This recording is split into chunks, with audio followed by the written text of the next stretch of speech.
সেনাপ্রধান যে জিনিসটা চায় সেটা হচ্ছে একটা ইলেকশন। তার কথা হচ্ছে যে ইলেকশনের মাধ্যমেই যাচাই করা হোক আওয়ামী লীগ, বিএনপি, জাতীয় পার্টি, জামাত যারা যারা যারা যারা আছে। আওয়ামী লীগকে তো অনেক জায়গাতে দোষ দেন, আওয়ামী লীগের জন্য কাঁদবেন একদিন, হয়তো আওয়ামী লীগের অনেক, আমরা তো একটা ফেরেস্তার দল না যে আমরা ফেরেস্তা, আমাদের কোনো ভুল হতে পারে না। আমরা তো ইউটোপিয়ান, মানে ওই যেটাকে ভালো মনে করছেন খারাপ মনে করছেন ওইটাই ঘটবে না। আমাদের দোষ আছে, ত্রুটি আছে। আমাদের দলে অনেক মানুষ এটাকে একটা ক্যাপিটালিজমের জায়গা মনে করেছে, বুর্জোয়াদের একটা জায়গা হয়েছে। প্রলেতারিয়াতদের কথা আমরা মনে করিনি, আমরা মেহনতি মানুষের কথা মনে করিনি, কৃষকদেরকে অনেক ক্ষেত্রে, সব ক্ষেত্রে আমি বলবো না, কে পার্টিকুলার জায়গাতে। কিন্তু মাননীয় প্রধানমন্ত্রী তিনি তো তার চেষ্টা সর্বোচ্চ করেছেন। কিছু মন্ত্রী, কিছু এমপিস, তাদের কারণে হয়তো আমাদের সাফার করেছি আমরা, দ্যাটস ভেরি ট্রু। কিন্তু এটা তো ঠিক, ওভারঅল বাংলাদেশ আওয়ামী লীগ চেষ্টা করেছে, তো বাংলাদেশ আওয়ামী লীগ এদেরকে ঠেকিয়ে রেখেছে একটা লম্বা সময় পর্যন্ত। এই আপনাদের ঘাড়ে পাড়া দিয়ে, অর্থাৎ এই কোটার জিনিসটা দিয়ে ওরা দেখলো যে এটাই টাইম এইটাকে ফুয়েল করা। এবং এই জিনিসটা ওরা জানতো যে এইটাকে যদি উইদিন 3-4 ইয়ার্স এর ভেতরে আমেরিকা এখানে ঢুকতে না পারে তাদের জন্য প্রবলেম, বিকজ বাইডেন প্রশাসন এই জিনিসটাকে করতে চেয়েছিল। ফলে আপনাদেরকে ব্যবহার করে, এই কোটাকে ব্যবহার করে, কোটা যদি না হতো, লেটস সে কোটার ব্যাপারটা আমরা সমাধান করে ফেলেছি 5 দিনের মধ্যে, ঠিক তার পরপর তারা যে অ্যাটাকটা করতো সেটা হচ্ছে আশুলিয়াতে শ্রমিকদেরকে দিয়ে। আমাদের কাছে সেই তথ্যটা ছিল। আমি ব্যক্তিগতভাবে জানি যে চিটাগং, ইপিজেড, তারপরে সাভার, আশুলিয়াতে তারা কি ধরনের পরিকল্পনা করছে। এবং আপনি জানেন যে বাংলাদেশে একটা কঠিন সিআইএর এজেন্ট আছে, কল্পনা আক্তার, তার নাম খুঁজে নিবেন। এই কল্পনা আক্তারকে, ভয়ঙ্কর রকমের এক সিআইএর দালাল, এদেরকে দিয়ে নানান ভাবে চেষ্টা করছিল যে শ্রমিকদের একটা অসন্তোষ করবার জন্য। এই কোটা আন্দোলনটার ব্যাপারে যদি আমরা সিদ্ধান্ত নিতাম, ঠিক 2 মাস পরে আসতে হচ্ছে শ্রমিকদের আন্দোলন, শ্রমিকদের পরপর আসতে হচ্ছে চাকরিজীবীদের আন্দোলন, টিচারদের আন্দোলন। মানে আমাদেরকে পাগল করে ফেলতো ওরা নেক্সট 4-5 ইয়ার্স। সো আরো অনেক ঘটনা আছে, আরো অনেক কিছু আছে। তো যেই ঘটনাটা আমি বলতে চাই সেটা হচ্ছে যে সেনা প্রধানকে এই মুহূর্তে ক্যান্টনমেন্টের যে অবস্থাটা সেটা হচ্ছে সিম্পল। আমেরিকা ইউনুসকে দিয়ে একটা ঘটনা তাকে এখানে এনেছে যে তুমি আমাকে, এটা প্যাকেজ, তুমি এগুলা করে দিয়ে তুমি এখানে ভাগবা, শেষ। সবাই বলছে যে এ তো রাজনীতি করার জন্য না, এর বয়স হচ্ছে 84-85, সারাটা জীবন সে আমেরিকায় থেকেছে, সারাটা জীবন সে আওয়ামী লীগের দালাল, সে এই আমেরিকার দালাল, সারাটা জীবন সে কাজ করেছে আমেরিকার হয়ে, সারাটা জীবন সে কাজ করেছে এই সিআইএর এজেন্ট হয়ে। তাকে নোবেল প্রাইজ বলেন, তাকে এই প্রেসিডেন্ট পুরস্কার বলেন, প্রত্যেকটা জিনিস এগুলো তাকে আস্তে আস্তে আস্তে আস্তে আমেরিকা থেকে তৈরি করেছে। আমেরিকা দেখলো যে এই একে দিয়ে কাজ হবে না, আওয়ামী লীগকে দিয়ে কাজ হবে না, করবে না, সে করবেই না, এরা আসবে না, ঠিক আছে হটাও তাদেরকে, বাস অপারেট। এখন যেটা হয়েছে, সেনাপ্রধান কিন্তু খুব সিম্পল একটা জিনিস চেয়েছিল। সিম্পল জিনিসটা কিরকম? তিনি চেয়েছেন এমন যে আমি সিভিলিয়ানদের উপরে কোনো ধরনের আক্রমণ, গুলি টুলি এগুলোতে যাবো না। এবং মাননীয় প্রধানমন্ত্রী কিন্তু এটা বলেন উনি, সোজা যে ব্যাপারটা ছিল তাদেরকে ঠেকানোর ব্যাপারটা ছিল, যে ঢাকাতে না ঢুকার ব্যাপারটা। অনেকেই বলছে তিনি মনে গুলি করার অর্ডার দিয়েছেন, এই সেই হোয়াট এভার ইট ইজ। কতিপয় সেনা সদস্য, কিছু কন্টিনজেন্ট, কিছু ব্রিগেড, তাদের নানান ধরনের ঘটনার ফলে 5ই অগস্টের ঘটনাটা ঘটেছে, তা না হলে সরকার টিকে যেত।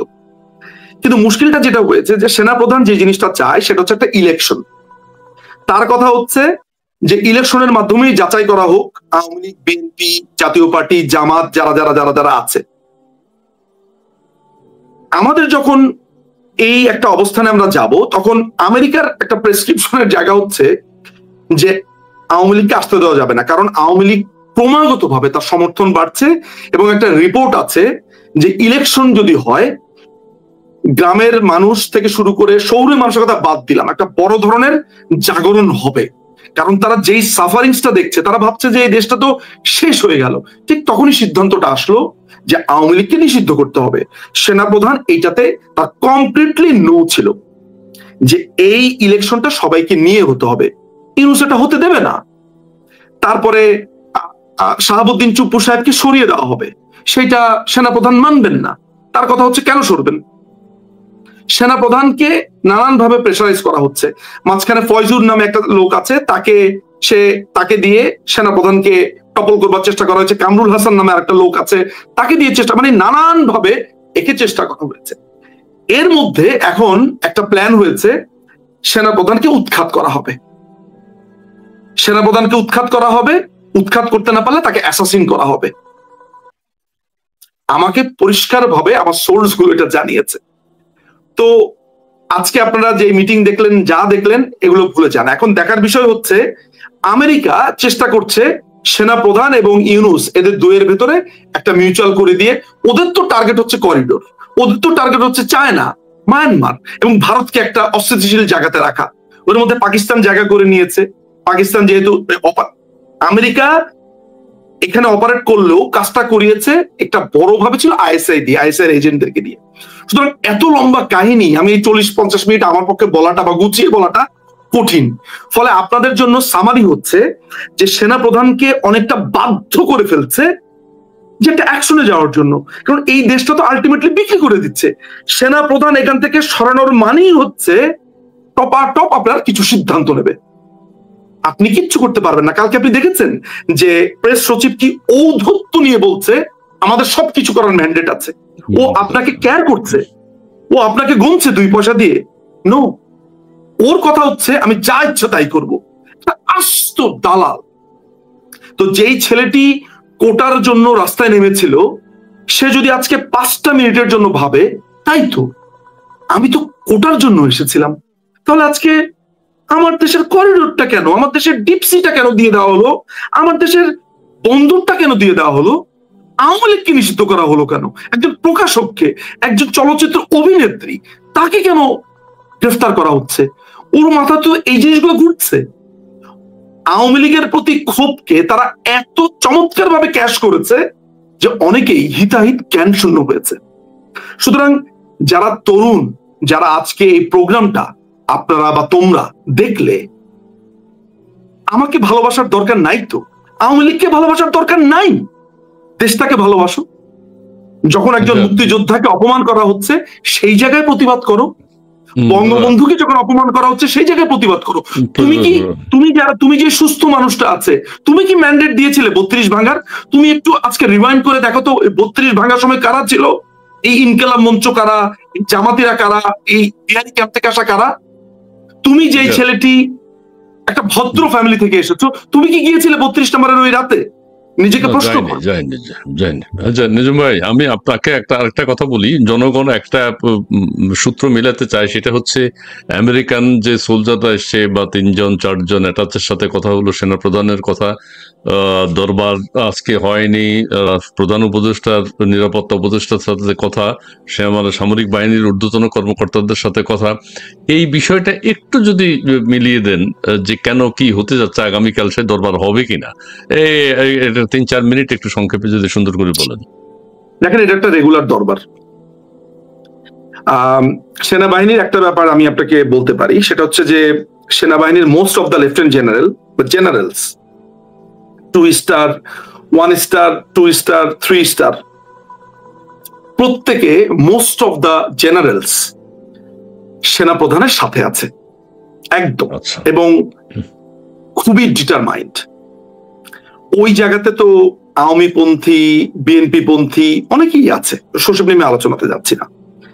এন্ড অফ দ্য ডেতে ওগুলো ছাপিয়ে তাদের কাছে যে জিনিসটা আসছে সেটা হচ্ছে যে সেনাবাহিনীকে যেইভাবে রাস্তার মধ্যে রেখে অপমান করা হচ্ছে, এটা তো সে ডিজার্ভ করে না। সে আওয়ামী পন্থী হতে পারে, বিএনপি পন্থী হতে পারে, এন্ড অফ দ্য ডেতে এটা তার পোশাক। এই জলপাই কালার বা এই ক্যামোফ্ল্যাশ পোশাকটা কিন্তু তার অনেক বড় একটা ভালোবাসার জায়গা। গতকালকে আমি এক গুরুত্বপূর্ণ ব্যক্তির সাথে কথা বলছিলাম, তিনি বলছেন যে দেখো, it's nothing to do with Awami League বা বিএনপি, এটা আমার পোশাকের অপমান। আরে আমাকে রাস্তাঘাটে অপমান করছে, আমি দেশের সার্বভৌমত্ব রক্ষা করার জন্য শপথ নিয়েছিলাম, এখন বলছে যে খলিলুর রহমান নামে একটা লোককে নিয়ে এসেছে, যে লোকটা একটা মার্ডার কেসের আসামি।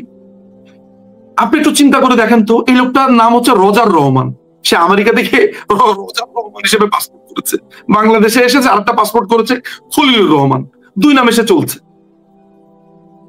এই আচ্ছা, লোকটাকে সেনাবাহিনীর মধ্যে আপনি যে ঐক্য দেখতে পাচ্ছেন বা যে কথা আপনি শুনেছেন, সেটা হচ্ছে কি আমাদের বন্দর রক্ষা, করিডোর যত আমরা না দিই, অর্থাৎ দেশের স্বার্থে সেনাবাহিনীর মধ্যে ইউনিটি আছে, এই কথাই বোঝাতে চাচ্ছেন? সেনাবাহিনীর ভিতরে ইউনিটি আছে। এখন দেখেন, ওয়াকারুজ্জামান সাহেবকে আমি খুবই ফ্লিমজি মনে করি। ফ্লিমজিটা হচ্ছে কেমন, ধরেন একটা টোকা মারলে পড়ে যায় টাইপের, এটা আমি মনে করি। আমি তাকে মনে করি তিনি, আমার কাছে মনে হয় যে তিনি একটা ভয়ঙ্কর রকমের ইনডিসিশনে ভোগেন।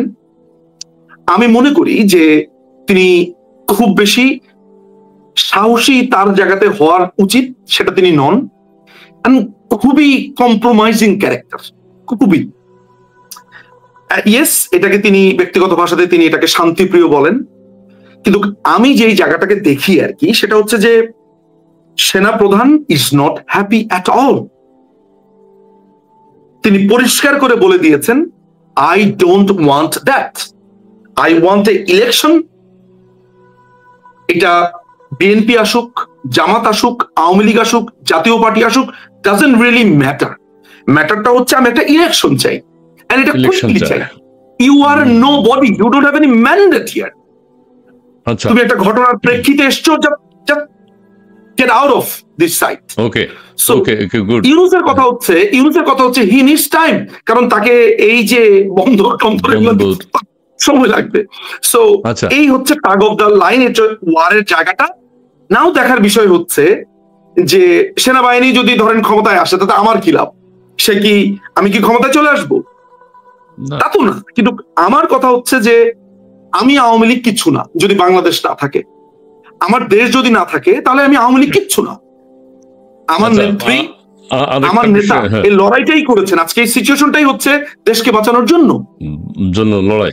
আচ্ছা, আরেকটা কথা বলি, আপনি অনেক কথা বলেছেন, ভালো লেগেছে। সেটি হচ্ছে যে চট্টগ্রাম বন্দর গিয়ে আমাদের প্রধান উপদেষ্টা যে কথাগুলো বলেছেন, খুব কনফিডেন্টলি বলেছেন যে এই বন্দর বিদেশি ডাক্তারদেরকে দিয়ে দিতে হবে হৃৎপিণ্ডের চিকিৎসার জন্য, এবং যে যাই বলুক তিনি এটা দেবেন বা দেওয়ার পরিকল্পনা প্রায় চূড়ান্ত। এই বিষয়টা একটু ব্যাখ্যা করবেন। বন্দর গেলে আমাদের সুবিধা কি, বন্দর নিয়ে গেলে আমাদের অসুবিধা কি? আচ্ছা, প্রথম ব্যাপার হলো যে প্রাইভেটাইজেশনে বা বিদেশি কোম্পানির কাছে কোনো কিছু ছাড়া কোনো কিছু দেওয়া, এটা আমাদের দেশেও নতুন কিছু না। কেমন, আমাদের দেশে এটা নতুন না, অতীতে হয়েছে। বিমানকে দেখেছি আমরা, অনেক প্রতিষ্ঠানকে দেখেছি, ওইটা হয়। কিন্তু ওই হওয়া আর একটা সুনির্দিষ্ট ছকের মধ্যে ওই একই ঘটনা ঘটার মধ্যে পার্থক্য আছে। এখন জিনিসটা তার ওই হওয়া না যে আমি এটাকে উন্নত করার জন্য, এটা completely it's a American plan. এখন ঘটনা হচ্ছে আপনাকে আমি কৌতুক দিয়ে বোঝাই। এক ভিক্ষুক, তিনি গাধার পিঠে ভিক্ষা করতেন। তো গাধা আপনার ওই প্রতি বাড়িতে বাড়িতে যেতেন, ওই ভিক্ষা করতে করতে যেতেন। ভিক্ষুক মারা গেছেন, কিন্তু গাধা তো তার অভ্যাস ছাড়তে পারেনি। ওই গাধা প্রতিদিন সকালে উঠে প্রত্যেকটা বাসার সামনে গিয়ে দাঁড়ায়, কারণ তার অভ্যাস হয়েছে।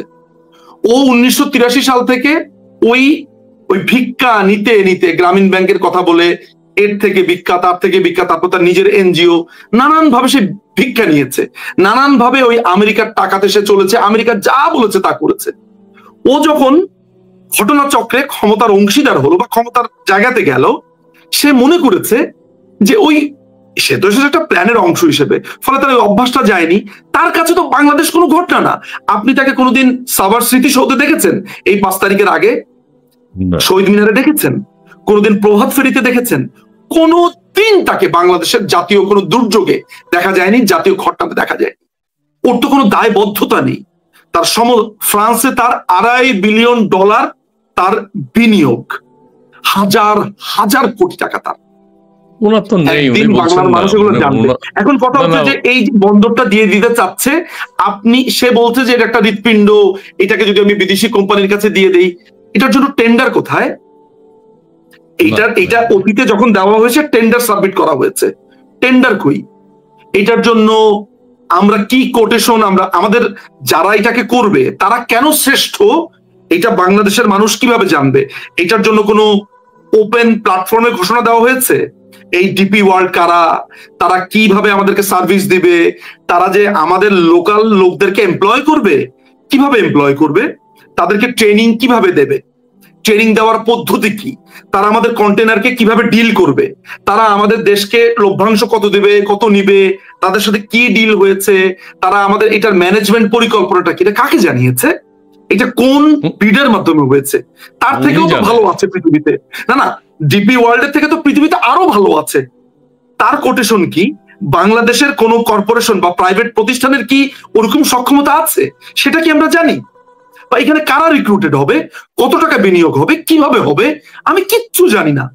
আরে ভাই, এটা তো আমার দেশের সম্পদ, আমাকে ঠিক আছে আপনি ডিপি ওয়ার্ল্ডকে দেন, কিন্তু আমাকে তো জানতে হবে, আমাকে এও জানতে হবে আপনি করিডোর কেন দেবেন, ঠিক কি কারণে দেবেন, মানবিক সাহায্য, এই মানবিক সাহায্য আপনি কেন দেবেন, কি মানবিক সাহায্য দেবেন, কেন মানবিক সাহায্য প্রয়োজন, আরাকান আর্মির সাথে আপনার কেন সম্পর্ক, মিয়ানমারের সাথে জান্তার সাথে কথা বলেছেন কিনা, তারপর স্টেক হোল্ডারদের সাথে কথা বলেছেন কিনা। সো কোন ধরনের অ্যাকাউন্টেবিলিটি নেই। আমি বারবার ধরে নিচ্ছি আমরা খারাপ, আমরা খারাপ, কিন্তু ভাই দেশে তো সাধারণ মানুষ আছে, ওদেরকে জিজ্ঞেস করেন, আমি না হয় খুবই খারাপ,